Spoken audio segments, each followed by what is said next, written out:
बच्चों, आज हम लोग रीजनिंग का एक नया टॉपिक पढ़ने जा रहे हैं जिसका नाम है क्लासिफिकेशन। इसको हिंदी में वर्गीकरण कहते हैं, या इसका एक नाम और दिया गया है ऑड मैन आउट, यानी विजातीय छांटना या विजातीय पदों को छांटना। तो देखिए, जो एग्जाम में प्रश्न आएंगे प्रतियोगी परीक्षाओं में, उसमें एक नोटिंग की जाती है पहले कि निम्न प्रश्नों में एक शब्द या एक पद अन्य से भिन्न है। अन्य शब्द एक समूह का निर्माण करते हैं, उस भिन्न शब्द को ज्ञात कीजिए। ये 6 क्वेश्चन मैंने यहाँ पे लिखे हुए हैं बच्चों। इसमें देखिए, पहले में कुछ पद या कुछ शब्द दिए हुए हैं, उसमें एक पद के अलावा बाकी सभी के गुण एक जैसे होंगे और जिसके अलग है वही हमारा उत्तर होगा, वही क्लासिफिकेशन कर दिया जाएगा उसका, या वो विजातीय कहलाएगा। तो हम पहले सवाल को देखते हैं बच्चों। यहाँ देखिए, सारे ये कुछ महीनों के नाम दे रखे हैं यहाँ पर। यहाँ अप्रैल दे रखा है, यहाँ मई दे रखा है, यहाँ सितंबर, जुलाई और नवंबर। तो आप लोग सोच रहे होंगे तो सब महीनों के नाम है, इसमें अलग क्या है अलग। देखते हैं। देखिए, अप्रैल चौथा महीना, मई 5वां, सितंबर 9वां, जुलाई 7वां और नवंबर 11वां महीना है। जरा ध्यान से देखें बच्चों, इस 4 के अलावा 5, 9, 7 और 11 ये सारे संख्याएं जो है विषम संख्याएं। विषम यानी जो भी महीने आते हैं वो विषम अंक पर हैं। अप्रैल जो है सम अंक पर आ रहा है, चौथा महीना है, यानी सम 4 जो है एक सम संख्या है। यहाँ पे देखिए, विषमता के आधार पे ये एक ग्रुप का निर्माण कर रहे हैं। तो ये एक ग्रुप बन गया, एक समूह बन गया जो एक जैसा है, इनके एक जैसे गुण हैं। और अप्रैल एक ऐसा महीना है जो इन गुणों से मैच नहीं कर रहा, यानी इसको हम क्लासिफाई कर देंगे, यही हमारा इसका बच्चों आंसर आ जाएगा। ये एकदम पहला सवाल क्लियर हो गया है। चलिए अगला सवाल देखते हैं। इसमें देखिए, यहाँ गहना, ये कंगन, चूड़ी, अंगूठी और कंठी, ये सारी चीजें, सारे शब्द दिए हुए हैं। अब इसमें हमें छांटना है कि कौन सा एक पद अन्य से अलग है। चलिए देखते हैं भाई। गहना, जितने भी जो भी स्त्रियां तमाम तरीके के गहनों का प्रयोग करती हैं, देखते हैं। अब गहनों में क्या, कंगन भी आता है, चूड़ी भी आती है, अंगूठी भी आती है, कंठी, ये सब गहनों के अंदर आते हैं, यानी ये सब मिलके गहनों का निर्माण करते हैं। तो हमारा इसका जो आंसर आएगा बच्चों, गहना आ जाएगा। यहाँ पे गहना ने कॉमन पार्ट दे दिया और ये इनके पार्ट हैं, तो हमारा जो इसका जो क्लासिफिकेशन होगा वो गहने का हो जाएगा बच्चों। ठीक, अगला क्वेश्चन देखिए। सोना, चांदी, एल्युमिनियम, पारा और सोडियम, ये प्रश्न जो है विज्ञान से संबंधित है बच्चों। और ये सारी चीजें धातुएं हैं, धातुएं हैं, मेटल। तो मेटल में देखिए, अब देखिए, सोना, चांदी, एल्युमिनियम और सोडियम, ये जो मैंने अंडरलाइन किए हैं बच्चों, ये अंडरलाइन वाले जितने भी हैं ये ठोस धातु हैं, ये हैं ठोस धातु।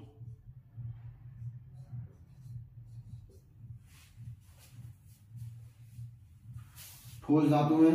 सिर्फ इसमें एकमात्र ये ऐसी धातु है, पारा एक ऐसी धातु होती है जो द्रव अवस्था में पाई जाती है। तो इस आधार पे इसका क्लासिफिकेशन जो हम करेंगे वो पारा हो जाएगा, ये इसका उत्तर भी है। चौथा प्रश्न आता है, यहाँ पर देखिए, काष्ठ शिल्प, धातु शिल्प, जादू टोना, वेद शिल्प और ये लिखा हुआ बच्चों खाद्य कला।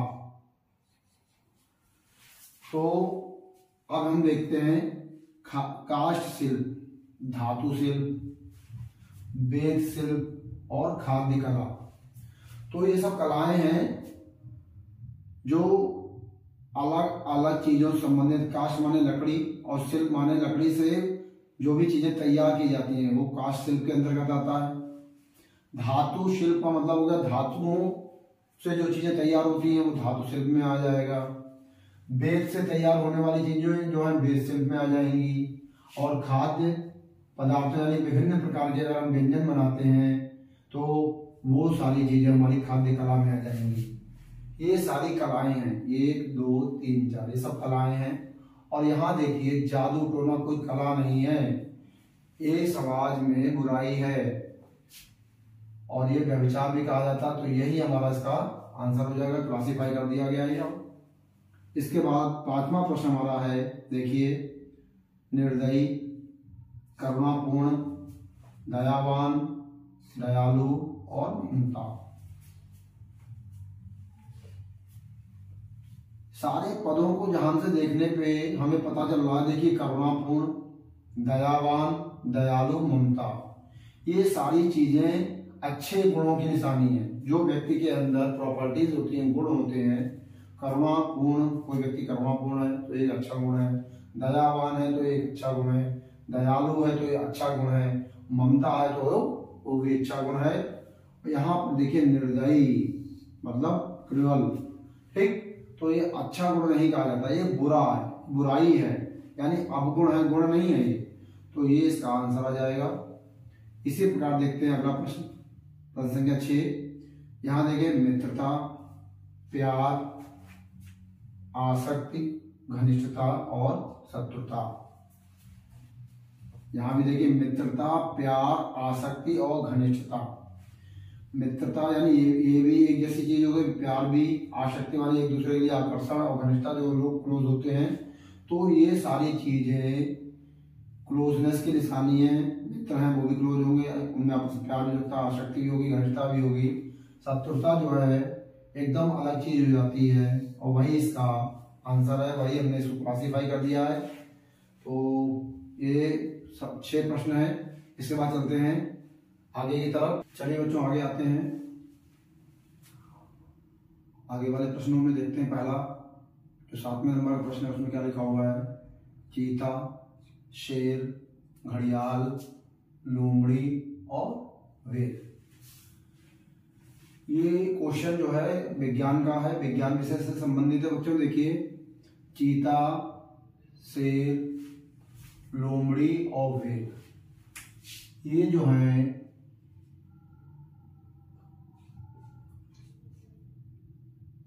स्तनधारी है। स्तनधारी प्राणियों में आते हैं, एक स्तनधारियों का ये ग्रुप बन गया। इसके अलावा जो यहाँ पर ये शब्द आ रहा है घड़ियाल, घड़ियाल बच्चों जो है सरीसृप वर्ग का प्राणी है, तो जो इस ग्रुप से मैच नहीं खा रहा है, इसीलिए ये क्वेश्चन का जो आंसर आएगा वो आएगा घड़ियाल। ये क्लासिफिकेशंस का हो गया है। आगे देखते हैं सरोवर, कुंड, नाला, झील और तालाब। सभी शब्दों को आप जरा ध्यान से अगर देखें तो सरोवर दिमाग में बैठा लीजिए, सरोवर कैसा होता है, ठीक है, कुंड, झील और तालाब। अब यहाँ पे ये सरोवर हो गया, कुंड हो गया, झील हो गई, तालाब हो गया, एक सराउंडिंग फिगर्स हैं, स्थान है जहां पानी इकट्ठा रहता है, एक जगह इकट्ठा रहता है। चाहे सरोवर ले लीजिए, चाहे कुंड ले लीजिए, चाहे झील ले लीजिए या फिर तालाब ले लीजिए, इसमें पानी का फ्लो नहीं होता, एक जगह पे रहेगा। जबकि नाला क्या है, इसमें पानी लगातार बहता रहता है, बह के कहीं गिरता है जाके। तो इसका जो आंसर आ जाएगा नाला है, इसमें पानी लगातार फ्लो करता रहता है, इसलिए इसका गुण इन चीजों से मैच नहीं करता है, यही इसका आंसर है। आगे लिखते हैं प्रश्न संख्या 9। इग्लू, कारखाना, फ्लैट, झोपड़ी और घर। इग्लू, कारखाना, फ्लैट, झोपड़ी, घर। तो इसमें जरा ध्यान से अगर हम देखें, घर जहां हम रहते हैं, झोपड़ी भी एक प्रकार घर है, फ्लैट ये भी घर है, और इग्लू जहां पर पूरे वर्ष बर्फ जमी रहती है, वहां पर जो लोग घर बनाते हैं उनको हम इग्लू बोलते हैं। तो ये इग्लू, फ्लैट, झोपड़ी घर, ये समझ लीजिए रहने का एक स्थान है जहाँ रहा जाता है, हम लोग रहते हैं। जबकि कारखाने में क्या होता है, कार्य होता है। ये एक वर्किंग प्लेस है कारखाना, तो यही इसका जो आंसर आ जाएगा। इसके बाद देखते हैं अगला क्वेश्चन। क्वेश्चन में क्या 10 है, शेर, बाघ, मगरमच्छ, चीता और सांड। क्वेश्चन इतने ज्यादा कंफ्यूजिंग होंगे ये कि आप लोग समझ नहीं पाएंगे बच्चों कि इसका आंसर क्या आएगा। अगर आपके दिमाग में कॉन्सेप्ट नहीं है तो आप जो उत्तर होगा वो ना लगा के दूसरा उत्तर लगा देंगे और आपका उत्तर निश्चित रूप से गलत हो जाएगा। इसलिए जो कॉन्सेप्ट है वो आप अपने क्लियर कर लीजिए। तो देखते हैं भाई, शेर हो गया, बाघ हो गया, मगरमच्छ हो गया, चीता हो गया, सांड हो गया। अब आपके हिसाब से ये सभी जानवर हैं, लेकिन इनका एक क्राइटेरिया बना हुआ है, जब प्रश्न दिया हुआ है तो निश्चित रूप से कुछ ना कुछ इसमें अलग हो रहा होगा। शेर, बाघ, चीता, सांड ये सभी स्थल में रहते हैं, यानी जमीन पर रहते हैं, और मगरमच्छ जो है जल में रहता है। तो इस हिसाब से इसका जो आंसर आएगा मगरमच्छ आ जाएगा बच्चों। आगे देखते हैं, देखिए ठेला दिया हुआ है, कार, तांगा, बैलगाड़ी और साइकिल, सभी साधन हैं। अब इन साधन को किस तरीके से कंडक्ट किया जाता है, चलाया जाता है। देखिए ठेला, एक व्यक्ति जब धक्का देता है तो ठेला हो गया। तांगे में भी आप समझ रहे हैं, तांगे में घोड़ा होगा उस तरीके से चलेगा। बैलगाड़ी में तो बैल होंगे, फिर वो चलेगी। और साइकिल को भी हमें अपने पैदल चलाना पड़ता है। जबकि कार क्या है, देखिए ऑटोमेटिकली ठीक चलाई जाती, बट ऑटोमेटिक यानी ये मशीनरी है, ये मशीनरी के अंतर्गत नहीं है, ये बिल्कुल अलग है। तो यही इसका क्या हो जाएगा, आंसर हो जाएगा। इसके बाद देखिए शनि, चंद्रमा, बृहस्पति, बुध और मंगल, ये आपका भूगोल का क्वेश्चन है। यहां देखते हैं शनि, बृहस्पति, बुध और मंगल ये सभी ग्रह हैं, जबकि चंद्रमा एक उपग्रह है। तो उपग्रह के आधार पर ये ग्रह के ग्रुप में मैच निकाला है, मीन्स क्लासिफाई हो गया ये, यही इसका आंसर आ जाएगा बच्चों। इसके बाद देखते हैं लंगड़ा, मोटा, बौना, लंबा, पतला, ऑब्लिक, दुबला। तो देखिए मोटा, बौना, लंबा, पतला या दुबला ये हमारी शारीरिक बनावट होती है कि कोई व्यक्ति मोटा है, बौना है, लंबा है, पतला, दुबला, ये उसकी शारीरिक बनावट है।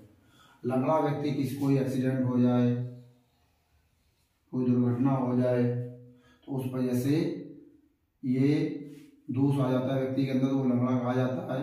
ये लंगड़ा जो है एक शारीरिक बनावट नहीं है, इसीलिए इसका आंसर आ जाएगा यहाँ से लंगड़ा।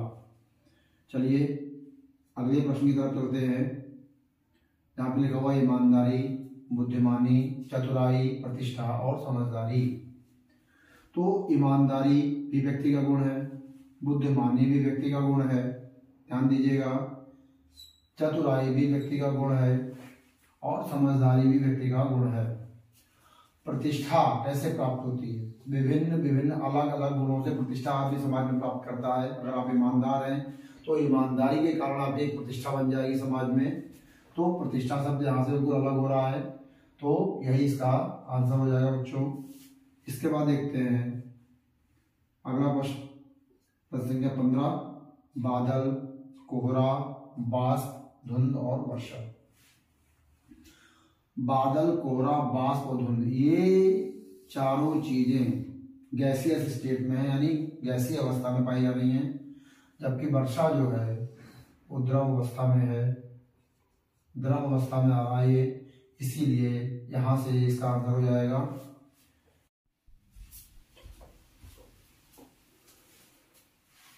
चलिए देखते हैं बच्चों आगे जो प्रश्न दिए हुए हैं इनको कैसे हम क्लासिफाई करेंगे। तो पहला हमारा जो क्वेश्चन नंबर 16 है, इसमें घंटा, समय, सेकंड, वर्ष और दिन। ध्यान ध्यान दीजिए, घंटा, सेकंड, वर्ष और दिन, ये सब समय का मापन करते हैं, समय का। और समय ऑलरेडी यहाँ दे रखा है, तो ये समय के एक प्रकार के हिस्से हैं जो विभिन्न विभिन्न टाइमिंग बताते हैं कि कितना घंटा हुआ, कितने सेकंड हुए, कितने वर्ष हुए, कितने दिन हुए। तो घंटा, सेकंड, वर्ष और दिन ये सब समय के एक प्रकार हैं, इसीलिए क्लासिफाई हो गया। इसका आंसर समय आएगा बच्चों। अगला देखते हैं, बीजगणित, त्रिकोणमिति, ज्यामिति गणित और अंकगणित। तो यहाँ पर बीजगणित, त्रिकोणमिति, ज्यामिति, गणित और अंकगणित। अब जरा ध्यान दीजिएगा, ये सभी बीजगणित हो गया, त्रिकोणमिति, ज्यामिति और अंकगणित, ये सब गणित के एक प्रकार के सब विषय हैं, यानी उप विषय जिसे कहा जाता है, सब सब्जेक्ट कह सकते हैं। उसी के अंतर्गत ये अलग अलग सब सब्जेक्ट या उप विषय हैं, तो गणित के हैं, यानी कि यहाँ से जो आपका आंसर आएगा, ये सब गणित के ही प्रकार हैं एक प्रकार से। तो आपका जो आंसर आएगा इसका वो होगा गणित। इसके बाद देखिए 16 हो गया, 17 हो गया। अब 18वां देखते हैं बच्चों, हिंदी, अंग्रेजी, एनसाइक्लोपीडिया स्पेनिश एंड फ्रेंच। तो हिंदी एक भाषा है, अंग्रेजी भी एक भाषा है, स्पेनिश भी एक भाषा है और फ्रेंच भी एक भाषा है। एनसाइक्लोपीडिया कोई भी भाषा नहीं है, तो ये आपका यहां से इसका आंसर ये हो जाएगा, एनसाइक्लोपीडिया। अब यहां पर 19वां प्रश्न है, मणिपुरी, कथक, कथकली, कुचिपुड़ी और भैरवी। ये मणिपुरी, कथक और कथकली और कुचिपुड़ी ये लोक नृत्य हैं। हमारे भारतवर्ष में अलग अलग राज्यों में अलग अलग लोक नृत्य होता है, जिसके अलग अलग नाम है। जैसे मणिपुरी है, मणिपुर में हो जाएगा, ठीक है। इसी तरीके से अलग अलग राज्यों के ये लोक नृत्य हैं। और जो भैरवी है ये राग है, राग। संगीत के क्षेत्र में राग होते हैं विभिन्न प्रकार के, तो उन्हीं का एक नाम है, एक प्रकार का राग है, राग भैरव जिसे कहा जाता है। तो ये वो चीज है, राग भैरव। इसके बाद देखते हैं अगला प्रश्न, लोहार, सुनार, नाविक, बढ़ई और दर्जी। लोहार का काम, जो लोहे वाला काम करते हैं, लोहे का काम करने वाले लोहार। सोने का काम करने वाले सुनार। लकड़ी का काम करने वाले बढ़ई और कपड़ा सिलने वाले दर्जी। नाविक का कार्य क्या है? नाविक जो है नाविक चलाता है, नाविक नाव बनाता नहीं है, ठीक। यहाँ पे देखिए ये बेसिक अंतर क्या हो गया कि नाविक होता है नाव चलाने वाला, नाव बनाने वाला नहीं होता है नाविक। तो जो हमारा ये आंसर आएगा इसका नाविक आ जाएगा। अगला क्वेश्चन, निर्देशक, हीरो, हीरोइन, खलनायक और कैमरा। जब कोई मूवी बनती है तो उसको जो निर्देशन देता है, ठीक, वो निर्देशक कहलाता है। सारी चीजें उसी के अकॉर्डिंग होती हैं कि हीरो को क्या काम करना है, हीरोइन को क्या काम करना है, खलनायक को और कहाँ पे किस हिसाब से कैमरा लगना है। तो ये सारी जो जितनी चीजें हैं ये सब निर्देशक के अंडर में होती हैं। यही उनको निर्देश देते हैं किस तरीके से क्या वो किसी चीज को एडजस्ट किया जाए। तो यहाँ का जो आंसर आएगा वो आएगा निर्देशक। इसके बाद देखेंगे बच्चों क्वेश्चन नंबर 22, खेलकूद, लंबी कूद, दौड़, बाधा दौड़ और ऊंची कूद। तो देखिए खेल, लंबी कूद, दौड़, बाधा दौड़ और ऊंची कूद ये सभी खेल कूद के अंतर्गत आते हैं। ये सारी चीजें खेल कूद में आती हैं। तो खेल कूद ऑलरेडी यहाँ दे रखा है, तो ये खेल कूद के पार्ट्स हैं सारे, ठीक। तो ये सब इसका आंसर आ जाएगा खेल कूद। इसी प्रकार आगे देखते हैं, सलजम, मूली, गाजर, बैगन, आलू। सलजम, मूली, गाजर और आलू, ये जितनी भी चीजें मैंने अंडरलाइन की हैं ये सब जमीन के अंदर पाई जाती हैं, जबकि बैगन जमीन के ऊपर। तो ये इसका आंसर हो जाएगा। इसके बाद देखिए बच्चों question number 24, electronics, optics, mechanics, thermodynamics and physics. Electronics बच्चों हो सकता है ये उन बच्चों के समझ में ना आए जो कला वर्ग के हैं, क्योंकि ये बेसिकली साइंस से रिलेटेड टॉपिक्स हैं और जो लोग साइंस से रिलेटेड होंगे वो समझ गए होंगे। Electronics, optics, mechanics and thermodynamics, ये सब फिजिक्स के पार्ट्स हैं, या कह सकते हैं उप विषय, सब सब्जेक्ट। तो इलेक्ट्रॉनिक्स, ऑप्टिक्स, मैकेनिक्स और थर्मोडायनेमिक्स फिजिक्स के पार्ट्स हैं, तो यहाँ पे इसका आंसर आ जाएगा फिजिक्स। इसके बाद देखिए हमारा 25वां प्रश्न, गिटार, बांसुरी, ऑर्केस्ट्रा, हारमोनियम एंड वायलिन। यहाँ पर गिटार देखिए, बांसुरी, हारमोनियम, वायलिन, ये सभी वाद्य यंत्र हैं। और जब कहीं ये देखिए ऑर्केस्ट्रा, ऑर्केस्ट्रा के अंतर्गत ये सारे वाद्य यंत्रों का प्रयोग होता है, इसीलिए हमारा ये आंसर ऑर्केस्ट्रा यहाँ से क्लासीफाई कर दिया जाएगा। बच्चों आज मैंने आप लोगों को क्लासिफिकेशन में 25 क्वेश्चन कराए हैं और 25 क्वेश्चन मुझे पूरी उम्मीद है कि आपको बहुत ही आसानी से समझा दिए मैंने और आपके समझ में भी आ गए होंगे। इसके बाद महत्वपूर्ण बात यह है कि रीजनिंग में आपको अपना दिमाग एकदम तेज रखना है, तुरंत सोचना है, कौन सा आंसर एकदम कैसे होगा, लॉजिकल वे में सोचना है। तो आज का ये वीडियो आपको कैसा लगा? अगर अच्छा लगा है तो सभी बच्चे इसे सब्सक्राइब कर दें, बेल आइकॉन का बटन प्रेस कर दीजिए, जिससे मैं जब अगला वीडियो आपको अपलोड करूं यूट्यूब पर तो उसका नोटिफिकेशन आपको मिल जाए, जिससे आप उसका लाभ उठा पाएं और आपके ऐसे दोस्त जो तैयारी में जुटे हुए हैं उनको भी थोड़ा फायदा हो जाए, तो उनको ये वीडियो शेयर कर दीजिएगा।